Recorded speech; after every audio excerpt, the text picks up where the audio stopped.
भिवंडी पालिकेच्या स्वच्छतेची पोलखोल झाली आहे। उड्डाणपूल स्वच्छता अभियानाचा कांगावा केला जातोय। उड्डाणपुलावर धूळ आहे, त्यामुळे वाहन चालकांचा संताप होतोय। 15 दिवसांपूर्वी स्वच्छता केलेल्या पुलावर पुन्हा धूळ साचली आहे।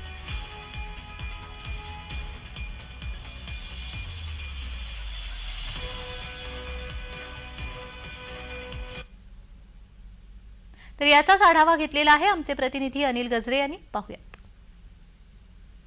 भिवंडी महानगरपालिका आरोग्य विभागाकडून उड्डाणपूल स्वच्छता अभियान राबवण्यात आले होते। या उड्डाणपुलामध्ये भिवंडी महानगरपालिकेचे मुख्य 3 उड्डाणपूल असून या उड्डाणपुलाची माती तसेच पाण्याने फवारणी करण्यात येणार होती। आपण माझ्या पाठीवर पाहू शकता, हा जो अब्दुल कलाम उड्डाणपूल आहे, इथे मातीचे ढीग सर्व जमा केलेले आहेत। दोन्ही बाजूला मातीचे ढीग जमा आहेत। इथे कुठल्याही प्रकारचं साफसफाई झालेली दिसत नाही, पाण्याचे फवारणे मारलेले दिसत नाहीयेत।